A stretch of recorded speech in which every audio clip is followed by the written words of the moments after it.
our mission is ultimately to democratize access to this new ecosystem of financial assets, right? And that's like the ultimate goal, right? Is we know that this trend line is real, that like people are going to want to own these assets at one point. They're going to want to have Bitcoin. They're going to want to be able to buy Pepe. They're going to want to be able to, buy XRP. They're going to want to be able to buy into this ecosystem, but it's complex and it's hard.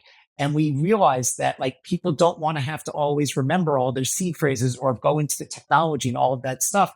And so what we say is, no, don't worry. Here, if you have a credit card or you have your debit card or you have a PayPal account or you have a Venmo account or you have a bank account, and you want to do it, we'll help you.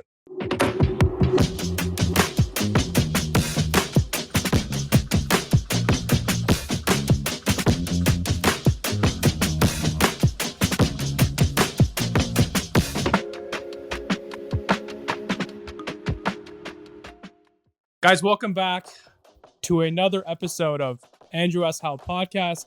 Today with me, I have Keith, who's the president of the MoonPay team. Keith, how are you? I think we're 20 minutes late because of the difficulties we had in the back end here. Nothing too big we couldn't solve. But how's your day going thus far? Look, first, Andrew, it's great to be here. I will say I appreciate that you omit that the difficulties were on my part and that it was like a total boomer move on every level. But it is great to be here and all is good. I'll say this, Keith, the onus is on my team for people to not figure it out quicker. But I'm happy we got through that. Crypto, it's going parabolic the past 2-3 weeks. I think we've gotten 3 Bitcoin all-time highs within the past 3 weeks or the past 2.5 weeks, which is insane. A lot to talk about here today. Keith, what's your current sentiment on the market? Like right now, like what are you seeing? What's interesting you? What's not interesting you? What are you scrolling? What are you not scrolling? Doom scrolling on the timeline. What's kind of been your sentiment overall? Look, it's exciting to be in the market right now, right? Like when you see these moments where crypto continues to rise and rise and rise. It feels validated after long periods where it sort of stayed in very specific sort of areas and constrained.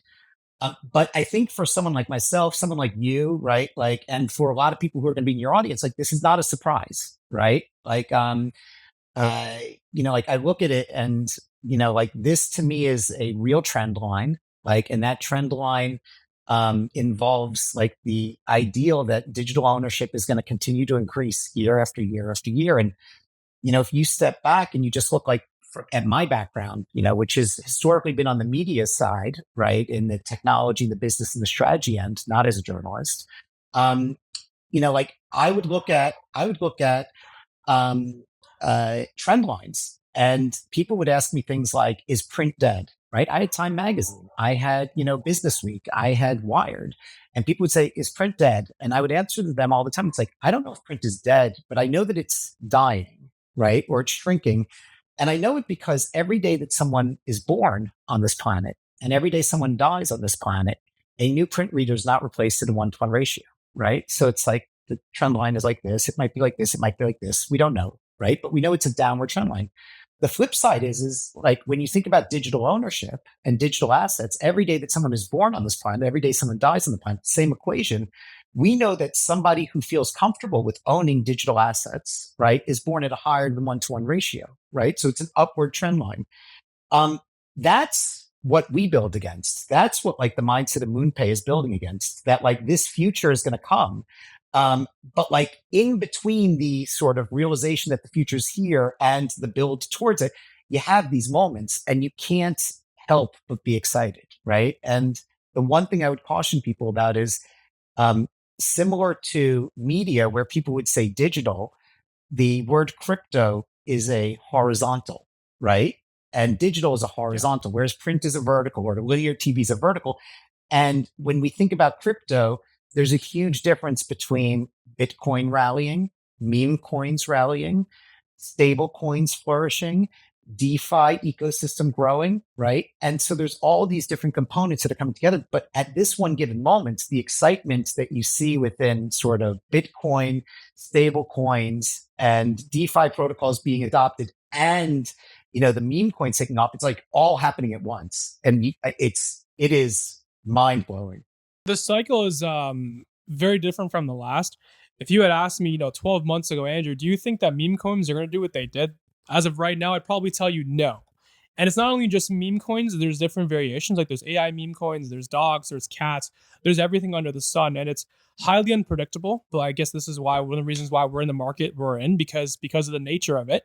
And you mentioned a good point, the printing. It's not dead, but it's dying. It's on a downward trend. It's on the extinction curve, as we can all agree. Do you think that mainstream media is on that same curve? Okay, no. I think that Wow. people love extremes. Okay, like people love to Yes. say this is dead, that is dead. Um, the overwhelming reality is what we have today is infinite choice as a consumer. You would agree with that, right? Like we have infinite choice as a consumer. The challenge with infinite choice is while it sounds theoretically incredible, the reality is it's very paralyzing to a consumer, right? And so ultimately, what happens is consumers fall back onto areas that they trust, right? And so when I was at Time, for instance, right, like the power of Time was that red border, right? And people knew that for 100 years, that red border provided them with a filter that they could then ultimately see a perspective that they wanted. The unfortunate reality is like we exist in a world where there's no truth, right? Like everyone has their sort of version of truth, and things will come together, and people will come and look at situations with different perspectives and different angles. But like at the end of the day, um, like there's no Twitter or sorry, X sort of community. X is just a platform that has essentially what are small brands emerging within it, right? And for the first time ever, you have brands, and sometimes they're brands like Joe Rogan, who are an individual, or sometimes they're brands like Time, or others that like will always exist against each other. And what you're seeing with social media, which is really awesome and exciting, is you have the ability for them to bounce off and sort of counteract what the legacy media does, right? And so the way to really think about it is sort of like nodes and sort of like flows, right? Like you need something to seed the ongoing conversation that happens within these ecosystems. And right now, legacy media tends to be the thing that seeds a lot of the reactions more than the original thoughts that come out. And the original thoughts that do come out tend to be in reaction to what legacy media might say. But I could go on a much further sort of dissertation, but I think that legacy media's dominance is going to have to shift for a lot of reasons from what it was, because there's many more choices and there's many more ways in which people are going to be able to get information moving forward. Yeah, they both act as force multipliers. And to your point, I think the conversation and where the conversations are being held have actually shifted. And interesting enough, for context, I'm Gen Z, I'm 27. So a lot of my information is coming from social media platforms versus mainstream media. And I hate to even say this, but at certain points or for certain information facts, like when I try to find the source, a lot of it can actually be found on Reddit, which you would not think, I guess, initially, but there are some Reddits and some subreddits that have actual information sources that link back to this, to this, to this. And it's a good spider web to find certain things. But you want to jump in, so you can jump in. No, I love that you say that. And I'm not going to actually debate that, because what very few people understand or know is that when I started my career, I started it at Wired, right? And like I was the intern at Oh, Wired, and I rose up to be the associate publisher of Wired, right? And Wired was on the 19th floor of 4 Times Square at Condé Nast, right? And I ultimately also took over another brand called Ars Technica, right? At the same time as Wired, which was also on the 19th floor. But what people really don't know or realize was that there was a third brand on the 19th floor of Conde Nast at the exact same time that Wired and Ars Technica was there, which was Reddit, right? Because very few people realized that Conde Nast or Advance had acquired Reddit. And so I've been watching Reddit since like the early 2000s when like it was huge, but nobody was talking about it. Reddit is an unbelievably powerful information source. Like you can't deny it. Reddit, though, is very much like Twitter, right? Where like people know that they can go to Reddit, but they then need to go to a sub community to find like the information that they Yeah. want, right? The same way, like you go to X, right? But then you go to a sub community or you go to a specific group of individuals to find the source that you want. And these they all act in their own way. They all have their own personality, I guess, these platforms. And I think the best way for either of them to function, all of them to function in their own way, the way that they know how to, through the users, through I guess other forms of spider webs that get created, is if they're policed. They have to be policed to an extent. They have to be self-regulated. Now, I don't think maybe all the time, unless something's getting out of control, you have to get opposing forces to regulate them. But I think they have to be self-regulated, the way that Reddit has the up note, the down vote. X has community votes. If someone writes something really ridiculous, they get community voted. This is not true. The source is actually here. Bang, bang, bang, bang. These things have to be self-governed, self-regulated. If not, it's out of control. And I don't even think regulating from an outside source and kind of using the hammer is the good way to go, because you piss people off and you actually make them Mhm. want to do it more sometimes. So I think having them police themselves like adults would is the best way forward. You will. So you bring up an amazing point, right? Like very few people like who are not Reddit natives recognize how powerful that upvote downvote really was, right? And by the way, like if you look at Ars Technica, when I ran ours, right, like people spent 8 9 minutes in the comments in the forums alone, sort of educating each other, right? And so like what's funny is I agree with you. Like when you're running a platform, right? Like people tend to really focus on what's the reach of a platform. They say, oh, well, Facebook reaches, X billion people, right? The most powerful aspect of any network is not the scale, it's who controls the rules of information Yeah. dissemination. What you just said, it's the core, right? And like, I think, and just going to X for 1 second, because I think Reddit has done an interesting job of like, it had policed itself for a while. It had to sort of like clean up around the edges. But if Yeah. you look at X for a second, and I've talked about this quite a bit, I've actually never talked about this publicly, but like I have no problem talking about this publicly.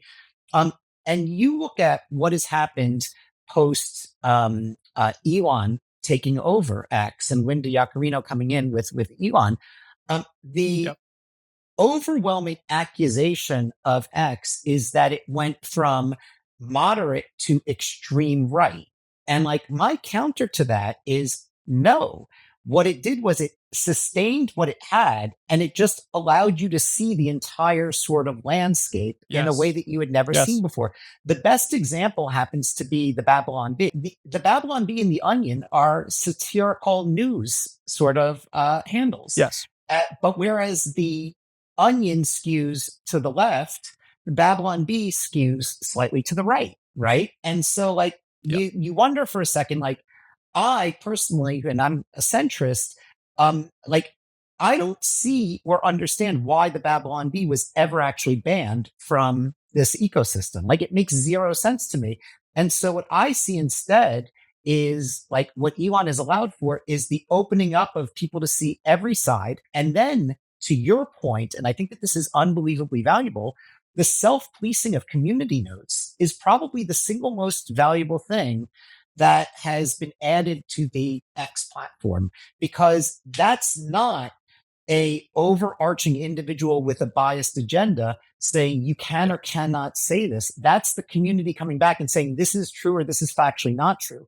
And the amount of times that you see really incredibly reputable people on both sides of the spectrum getting called out by community notes is fascinating to me, right? And so I like on that note, like I could not agree more. I actually think that this is probably one of the most important things that we could do for media to actually regain trust within sort of society is give people the whole picture, whether you like it or not, and then let people sort of start to understand what the real view of the world is, both to the left and to the right. And to end this discussion with social media, there's people still today, and Keith, you probably know a ton of them, that despite how powerful social media is, the brands still don't have social media accounts. It's 2024. You know what I mean? Yeah. So, Like so, we're a little bit so, past this point.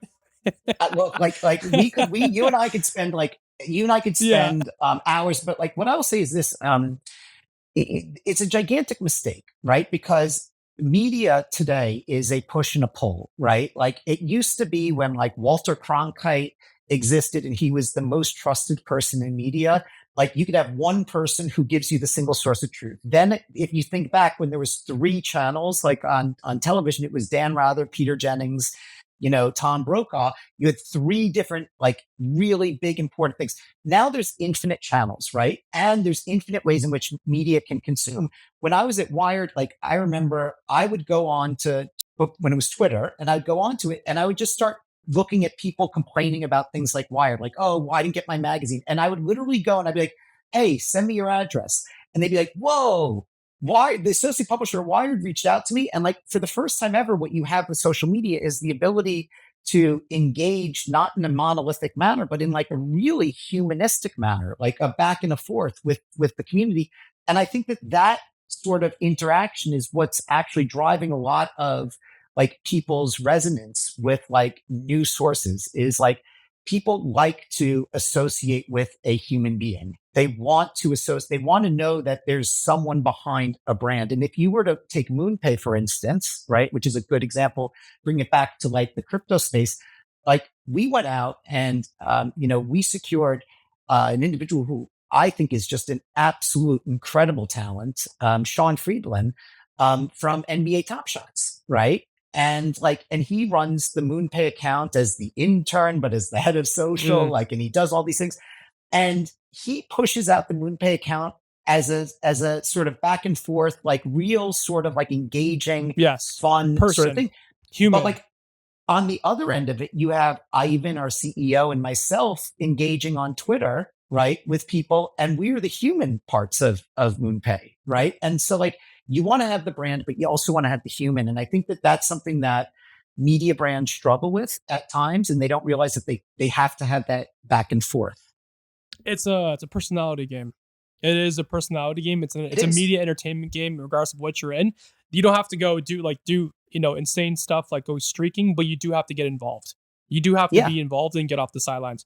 Keith, to yeah. bring this back to your to all your history, like from an operator's perspective, you obviously witnessed from like no social media to using it slightly to now using it practically every day, every second, and then shout out to the doom scrollers. Looking back in hindsight, did this kind of happen all at once, or was it kind of a slow trickle, a slow drip, like one day bang?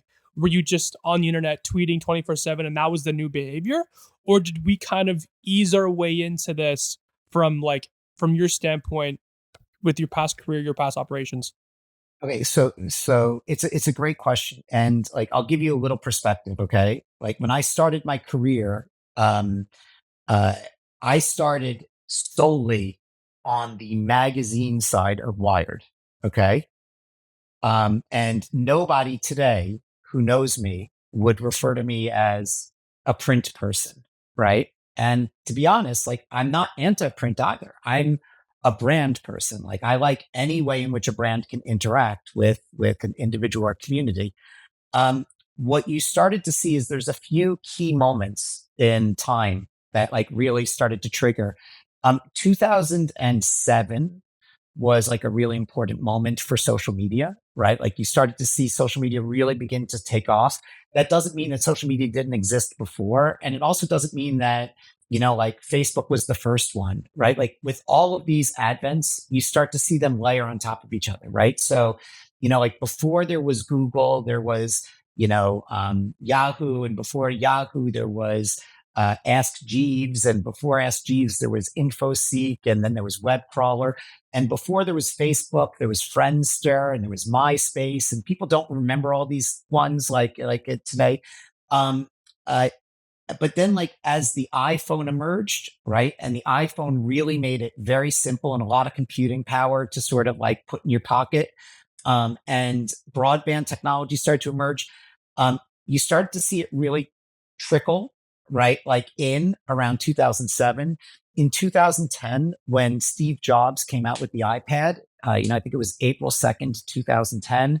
On May 24th, Wired came out with the iPad edition that he held up and said, "This is how you build a brand on the iPad." And, my team was behind that edition. We built it with Adobe, which ultimately was their digital publishing suite. That's crazy. Um, like when we looked at that moment, my big mistake in looking at that moment was I thought that the future of engagement would be moving towards tablets. And what I started to realize was that moment actually was a moment where generations started to get shifted towards mobile devices, right? And like what the tablet did, what the iPad did was it started to transition older generations onto screens, and then they started to slowly shrink the screens down so that way people felt comfortable with their phones, right? If you want a really Keith, fun was it clip, was it older was it older generations or was it newer generations? I Or think I was it think it was both? I think it was both, but I think it was primarily to get the mass market, which is, like a lot of people in the market that are older generations in. My daughter, for instance, is 11. She doesn't think about anything. Like she could pick up a phone and like is comfortable like this to be able to move on anything. Um, I think when I look at like my mom, who on the other hand is 82, she's going to get upset when she sees this because she's going to tell me, "Keith, I'm 73. Why do you keep saying I'm older?" But I do it just to drive her nuts. But like my mom, like needs something to help her transition into, like a new medium. As a matter of fact, like to bring it to MoonPay for 1 second, which is really interesting, Ivan's key insight was here's this entire ecosystem of crypto assets that people are going to want to own. But in order for them to own it, it's so complex. How do I use what they have in their existing ecosystem, which is their credit card or their debit card, right? And today, now also Venmo or PayPal, and give them access into it, right? And like ultimately, it helps transition generations. And what we're seeing now, and we've seen this in the past a few times with social media and mobile, is we're seeing a shift that's not just technologically enabled, but generationally enabling it, right? And so it's like it's happening at the exact same time where a generation is coming into power and the technology is shifting the way in which people are adjusting. So that way you could have these tectonic transformations in terms of how people interact, communicate, buy, sell, and experience their online This is identities. yeah, you jump to the next question, so you kind of ruined my little transition, my little flow Oh, I'm state there. sorry. I didn't mean to. I'm Keith, very you're long good. winded today, You're so I good. You're apologize. good. Okay. You're It was like, you're good. You mentioned how social media kind of gravitated the older audience with the tablets and getting them involved. Crypto today, it seems like a lot of the Gen Z, my generation, even the one above us, are the ones interested. Like my parents, my grandparents don't really care too much about it. I don't think they really understand it.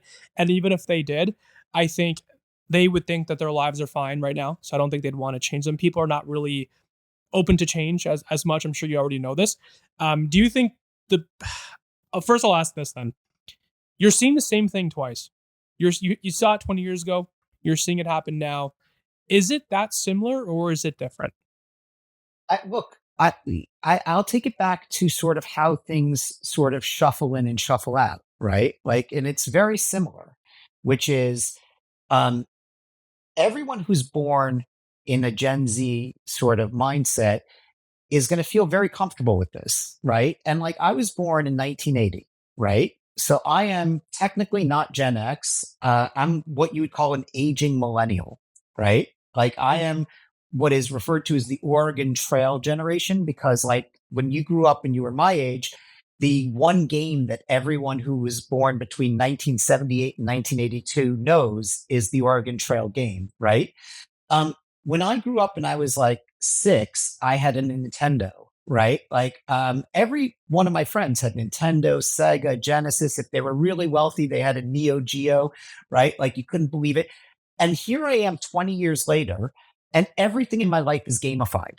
right? And you wonder why. It's because that's how I was sort of conditioned as a kid to gamify everything in my life, right? I was playing Contra, I was playing Zelda, I was playing Mario Brothers. I was doing this stuff nonstop as a kid all the way up. And so everything's normal.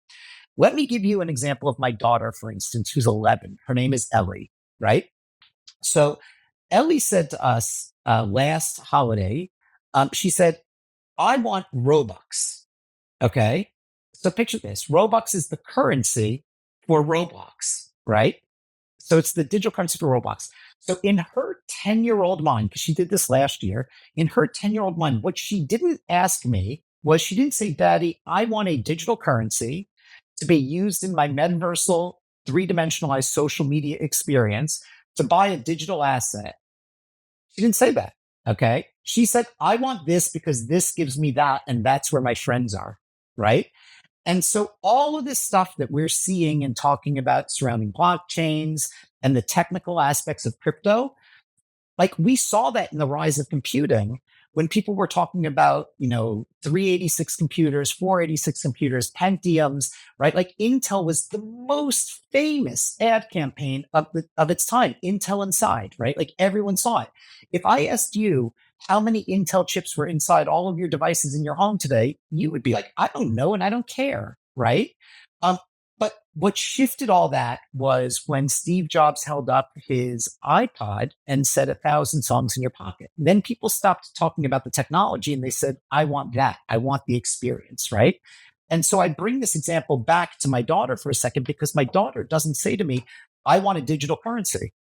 She just says, I want this, right? And ultimately, like when you start to think about like crypto, right? Like the problem that crypto has, in my opinion, today is a marketing problem, right? Like, it's not a currency, It's a right? selling Like issue. it's it's selling it's it, bottleneck. it's a marketing sort of facet, right? And so like Bitcoin is its own thing. And like we just have to recognize and we treat it like that. And the ETFs, by the way, like are a financial instrument that allows the crypto ecosystem to ultimately shift into the larger financial ecosystem for older generations to feel comfortable with acquiring them for the portfolios, right? And most people won't even know that they're acquiring crypto in their portfolios because they'll be sold something that has the ETF in it that ultimately is part of a risk management presentation that a money manager will present to them. The same way, by the way, when I was at Bloomberg and I was the chief revenue officer at Bloomberg, I would have partners like American funds who's in everyone's mutual fund, and nobody knew that they owned American funds, right? Like, and it was one of those really funny sort of like issues that they had. Like, we're in everyone's portfolio, but nobody knows that we're in your portfolio. When you get to meme coins, like people like to dismiss meme coins as silly or stupid, but like meme coins are one of the most interesting sort of use cases in my mind for a new generation to come up and look at how can I gamify and gamble and have fun with attention and relevance, right? Like, and that was not available before blockchain technology was out there. Ultimately, nobody cares that it's crypto. They just care that they can make money or gamble on it and have fun with it. And like, they don't have to go to a casino, or they don't have to go to Vegas, or they don't have to go to Macau, right? Like they can literally do it from their phone and have a lot of fun. Um, like I think that we have to look at all of these different evolutions of the crypto ecosystem and treat them individually and realize that like they're all going to mature completely differently. Yeah, to your point about the meme coins, I literally bought one yesterday, and I'm in profit today, thankfully. And it's You it's the bought one most yesterday. I ridiculous. bought one. I bought one Yeah, right before we got on when we were working through our sound check. I bought one. this is the new internet, and Keith, I think it feels like we're in a very weird place because the internet's always been very weird. Like there's portions of it where are normal, but there's other areas of the internet, especially on Reddit and TikTok and maybe parts of X now too, where it's very strange, it's very weird. And just hopping online and going on CT crypto Twitter and seeing the behavior and the way people kind of act, post, shit post, talk about things, do certain behaviors, whatever, trade meme coins, literally chronically online. If you try to explain that to a person outside the industry, they literally won't get it. My closest friends know that this transpires, but they can't ever see themselves doing it. And they just think it's the weirdest thing. And they've had crypto for the past 4 years. They've had some XRP, some Cardano. Like it's just kind of sitting in the wallets. They're just going Mhm. about their business. When it goes high enough, maybe they'll sell, maybe they'll forget. I have no idea. Which turns into this. What is MoonPay's mission to make that normal by putting crypto in the hands of all the users worldwide? Or is it to make them have it the first touch point? Like, what is MoonPay's mission and how does it kind of follow in Sure. with the fact that crypto is a very weird place right now? Okay, so well, one, I'm going to step back. I'm going to zoom out for 1 second on that comment, and then I'm going to jump into what MoonPay's mission is, which is what you're describing is different tribal behaviors, right? And like ultimately, there's never going to be a unified behavior, right? Like all these different communities are going to exist and coexist. And one of the greatest aspects of social media is what you've just described as one of the weirdest aspects of social media, right? Or the digitization of communication, which is people can find communities of like-minded people that are like very small and niche, right? And then they can glom onto each other and feel a sense of connection, right? And so, like, I don't think that we should dismiss weird behaviors emerging. These behaviors always existed in different facets, but for the first time ever, like the digitization of communication and the advent of social media being able to, allow people to connect in a real human manner is creating these pockets and these bubbles and these tribes, right? And that's Do one you thing I think would it'll say. always be weird? Like, do you think it'll always be this chronically online, or do you think it'll merge into something else? Or do you think it'll be like going to a gym or the running club? You have your clique, you have your core, and this is the way it is. Like, do you think it's always going to be this way? Because I can't imagine, like, because this is what I'm thinking. Like, most of us, most of crypto, like the chronically online folks, are probably between maybe 35 and like 18. It'll be a decade from now. We'll all be in our 30s. I can't imagine still exerting the same behavior as chronically online in my 30s.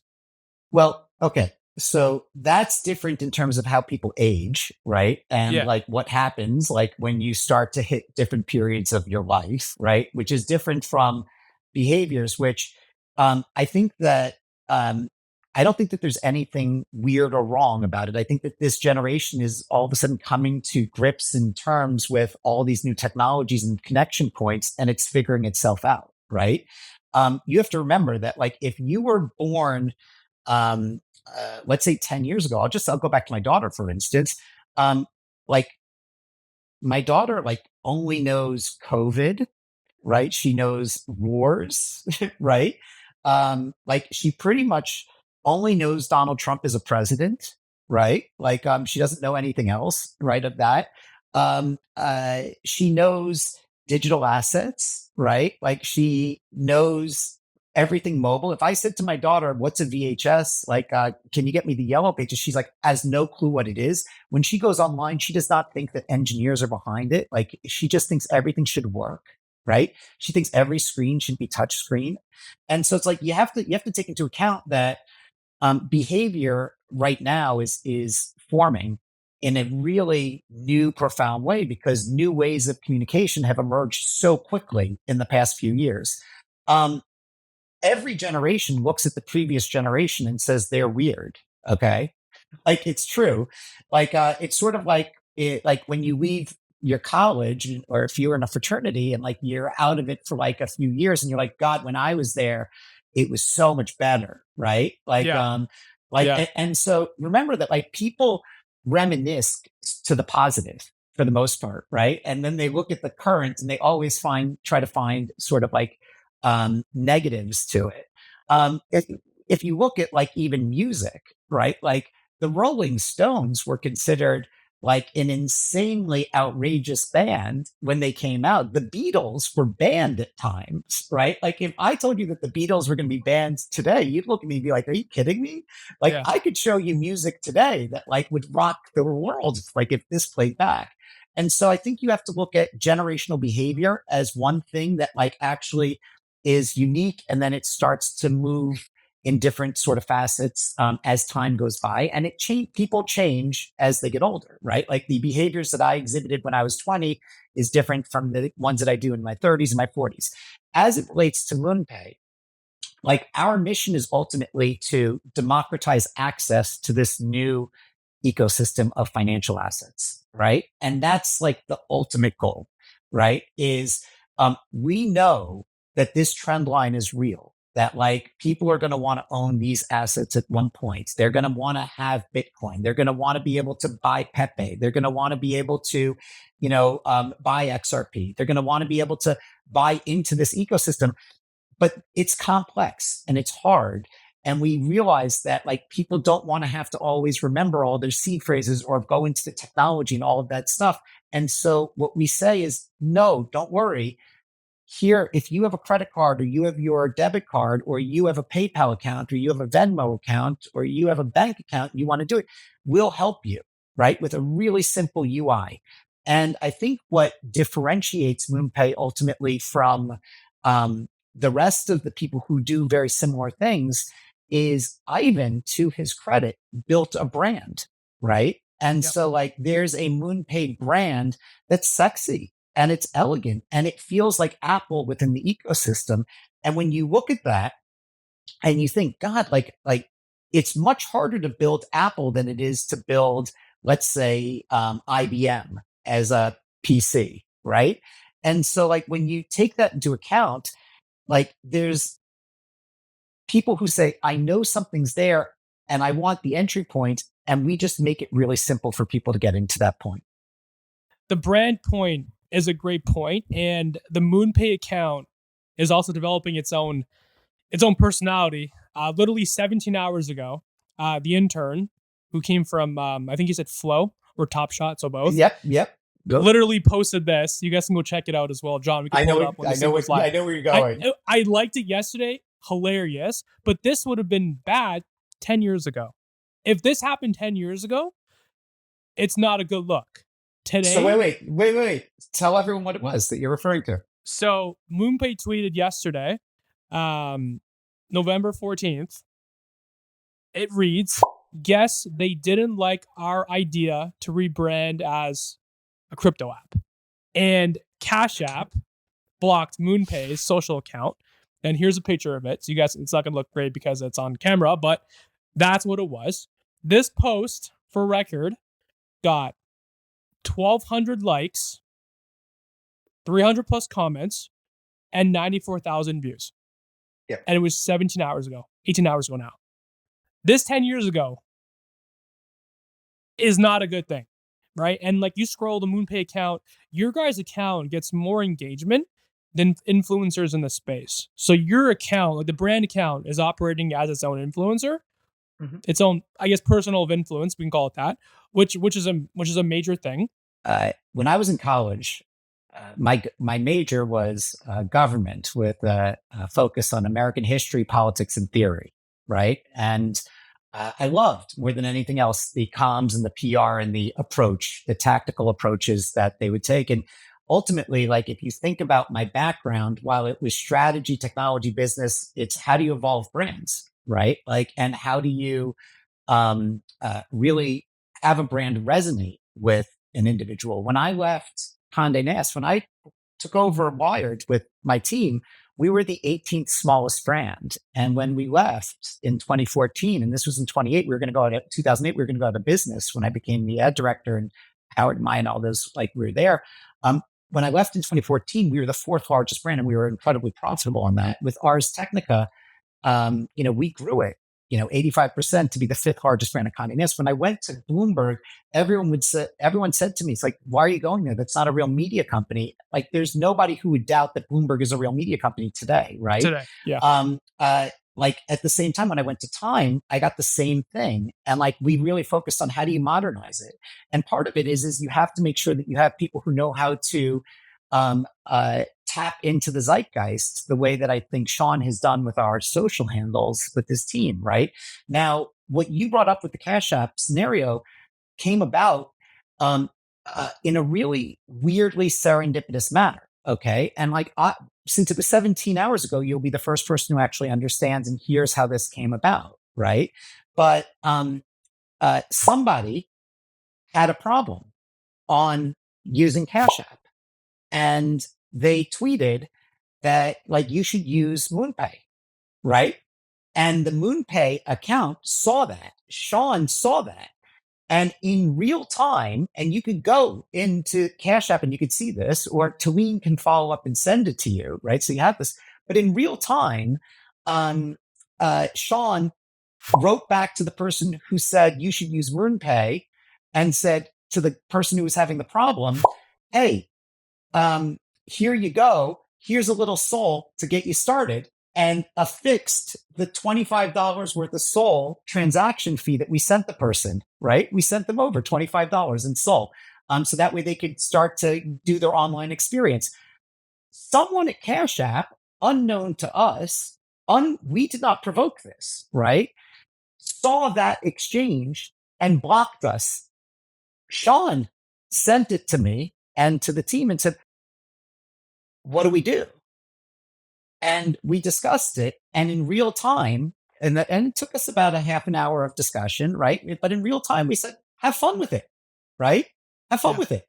And I didn't know what he was going to put out there, but like he had fun with it. And I love the response that it's having, right? And like the ultimate goal is, like you want people to feel like they could resonate with your brand. You want to make sure that you have a psychographic connection with people, right? Like, and we want to win over the masses, but we want to win over crypto Twitter too, right? Like, and so we'll play both games where we're going to Yeah. say we're going to make it super easy to everyone, but we're going to say to crypto Twitter, like, hey, we respect you and we also listen to you. And if you look at like how we rolled out Venmo, right?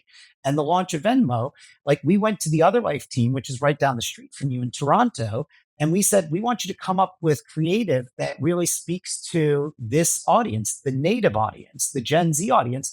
And so who did they actually build out the Venmo creative with? With the Super Based team and with Gigi, right? And like they went to people and they said, and we said, we're going to respect Yes. the ecosystem, right? And we're going to build and launch into this ecosystem. And so is this a deliberate sort of approach? 100%. Are we going to go out there and take unprovoked fights and swings at people? No, like not really, right? But like when somebody does something very weird like that, like we're going to have a little fun with it because like I think it's important that people see that we have a sense of humor. Now, I'm a big fan of asking stupid questions. The listeners of the show are also a big fan of us asking the stupid questions. Hold on, Is wait. Let me there? tell you something. You will like people will say there's no such thing as a stupid question. I don't agree. There are 100% stupid questions. So I agree with that whatever too. this question is going to Yeah. be, I'm going to pause and I'm going to judge you for it. Okay, What Andrew? Like, and I'm good so, with that. I'm more than okay, happy with that. And okay, when I say stupid question, I mean the question that may be unlikely to occur. A lot of things have to be put into place, so that's why it's a little bit stupid. It's a little bit the no far worries. fetched, the conspiracy questions. Um, for me, the next evolution of the internet is crypto blockchain for the nerds Mhm, is being built on top of current social layers. So like Telegram has this done very well. I can mhm, send you $20 right now in my Telegram wallet very mhm. seamlessly. Yeah. Is there a world in to match Elon's vision for X, which is clearly stated? He wants X to be the center of the global financial system in some way, shape, or form if the world lets it happen. Is there a world where MoonPay embeds itself into Elon's vision for X, and now crypto is literally on top of every social layer, especially if X becomes the most popular app in the next decade, or especially in the term of let's say this current term now, is this possible? Is this a vision for you guys? Have you guys even thought about this? Is this idea stupid? Is it smart? Is it too far out? What's your overall thoughts on this? Okay. So I have a few thoughts and I'm going to answer your question. But first, I'm gonna point out that I was bracing myself for a really stupid question. Okay, I do Twitter Spaces all the time. Yeah. Like I've heard some stupid questions, And like you really like built this up for what it Yeah, wasn't for a second. So I want yeah, to yeah, point that out to your yeah. audience, like that, like this is not a stupid question.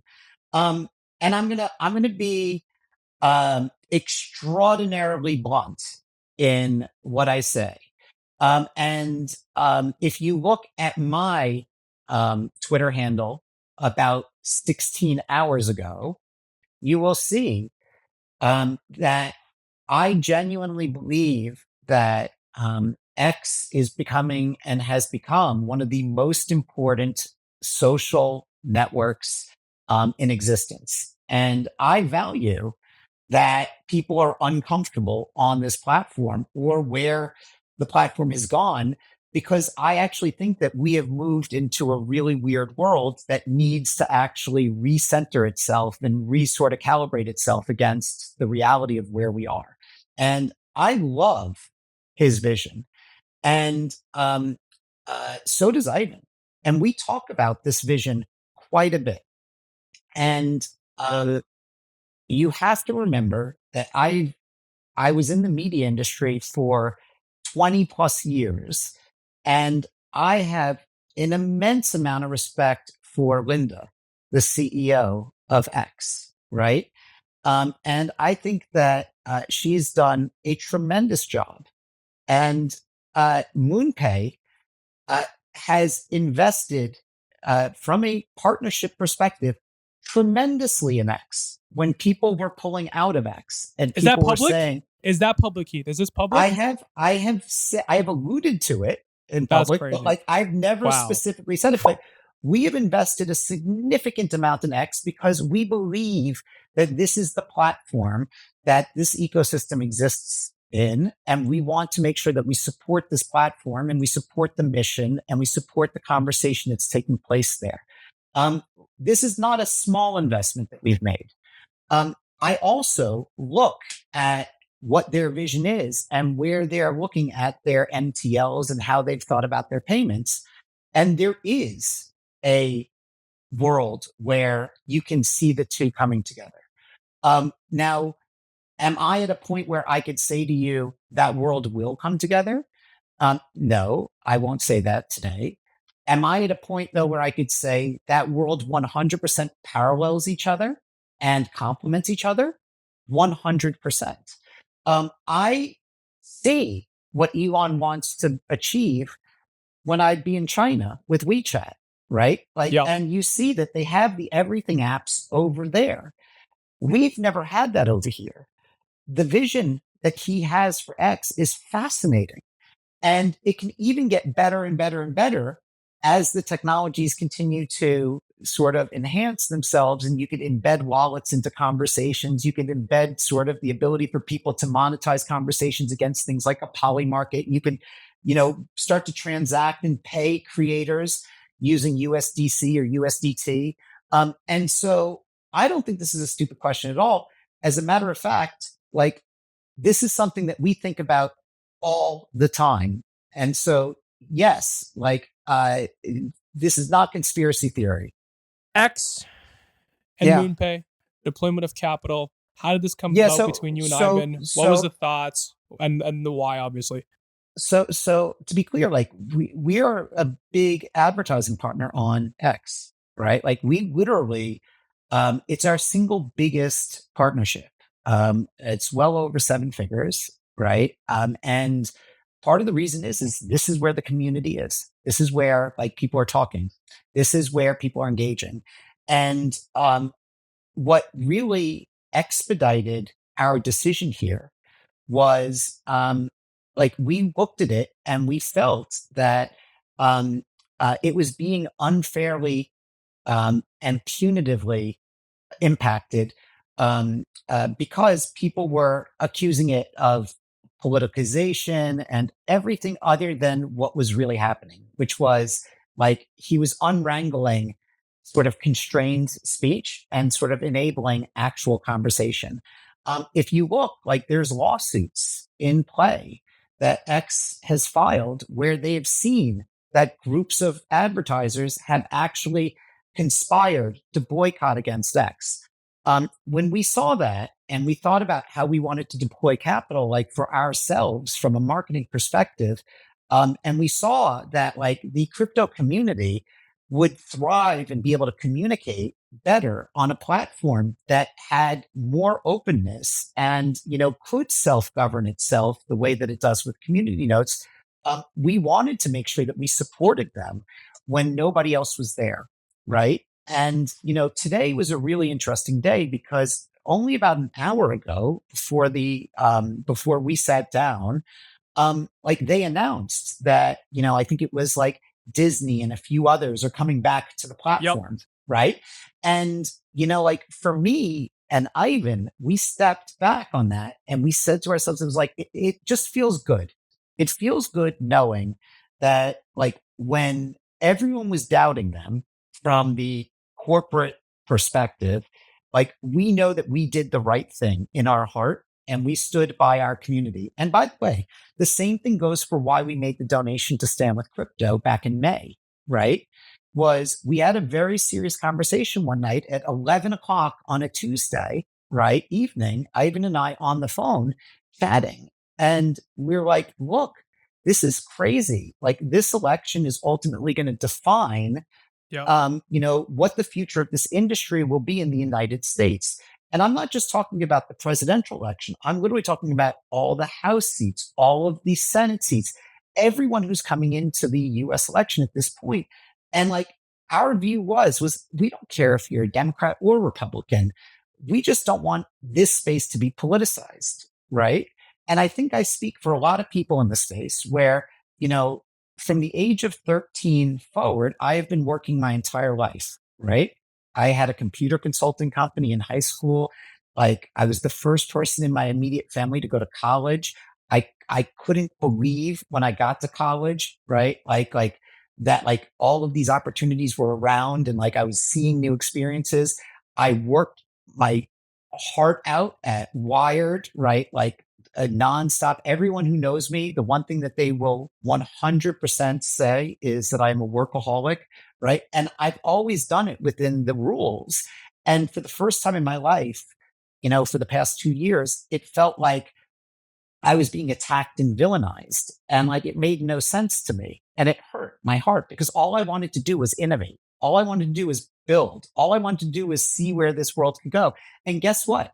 If the outcome of that is meme coins, that's okay, right? Like if the outcome of that is stable coins, that's amazing. If the outcome of that is DeFi solutions, that's amazing. If the outcome of that is Bitcoin's continued dominance as an asset class, that's amazing. But like, this is the world that I saw happening, especially as it relates to digital assets and ownerships. And what I wanted to make sure I could do from my vantage point, and I know Ivan could do from his vantage point, was depoliticize it, right? And say, like, we will support any candidate that is for crypto policy, right? And so, like, at the end of the day, the American people spoke, and like we are going to Yep. always deliver what the rules are of what the American people vote for. But in this instance, the American people overwhelmingly voted for policies that are going to shift into Yep. favorable conditions for this ecosystem. I think you guys are on the right side of history. I would like to believe that I am as well, but we'll see in a decade what happens. Keith, where can I download MoonPay? Okay, I mean, you could download it in the App Store, or if you go into any one of your favorite wallets, right? Like from Trust Wallet to MetaMask to Ledger to, Phantom, you name it, right? Like we are there, right? And like the whole goal of MoonPay is ultimately just to facilitate, for all customers, and we have over 25 million customers, the ease and access to this ecosystem. I have to ask from the president himself, how do you use MoonPay? Very bullish on founders and team members that use their Okay, own product. how do Very I keen on use it? Sento. How do you, It's on my screen. It's on my first screen. the Okay, like tab's how do open? I use The it? tab's It's open. literally like I told you that I bought meme Meme coin, coins yeah. right before I came Yeah. on to this call, Yeah. right? Like and what did I do? I topped up using MoonPay and I sent There it we to go. the wallet that I use to buy the meme coins in, right? And There we like, go. but I use it every day. And like it's, for me, like we try to push the entire team to use it every day, and we try to always engage feedback. And I think that we have really high usage within the org, not because we think that we've solved everything, like, but because one of the principles of MoonPay is the notion of kaizen, which is continuous improvement in Japanese, right? And like we want to constantly look at everything from where commas are off to where user experiences can be sped up or improved. If you have feedback for MoonPay, what I would say is just always at MoonPay on Twitter, right? And like we're pretty quick. And if you're having a problem, just at MoonPay support on Twitter, and like that team is really quick. Very And like quick. we listen Yeah. to everyone. So please, please, please, and for anyone who uses us, thank you.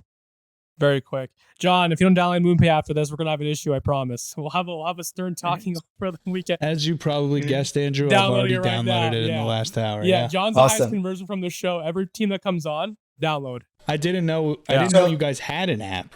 So the whole premise of the app is um, people tend to have numerous wallets, right?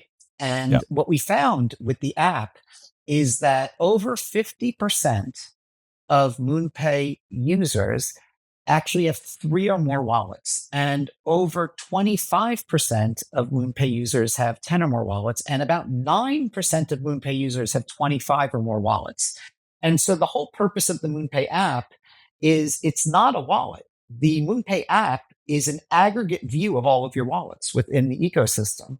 And so, like, ultimately, what we're building for you is a holistic view of what your digital sort of life is looking like. Last thing. Any teasers? Anything you can mention what's coming next for MoonPay if you can? If you can, don't worry.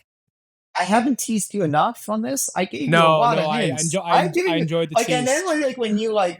literally you say to me, I have stupid questions. It's a really Yeah. good question. I would say this is Talene knows this, and Julia Morella, who is remarkable and leads comms for MoonPay, knows this.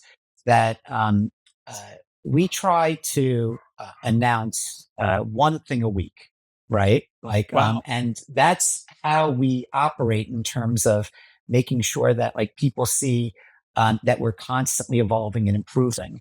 Um, we have so many exciting sort of evolutions in the works. I think that what you'll see is that 2024 was a year where we really matured a lot of the product, and 2025 is going to be a year in which like the notion of MoonPay 2.0 really flourishes and starts to come to life. And I think that you're getting glimpses of it with things like hold balances. And I think you're getting glimpses of it with things like our X partnership. And I think you're getting glimpses of it with, what you're seeing in social. And I think you're getting glimpses of it with partnerships with MasterCard or PayPal or Venmo. Right. But I don't think anyone has really begun to grasp the entirety of what we'll be able to bring into the ecosystem. How's There that you for a go. teaser? There you Is go, that an Keith. okay teaser to end on? Perfect. Okay. Perfect. I just Keith, want to make sure. I appreciate your time. We appreciate your time. Talene, Julia, thank you guys for helping sync us up. We appreciate you both. Keith, thanks for jumping on once again. Andrew, We'll the see you guys pleasure was next time. mine.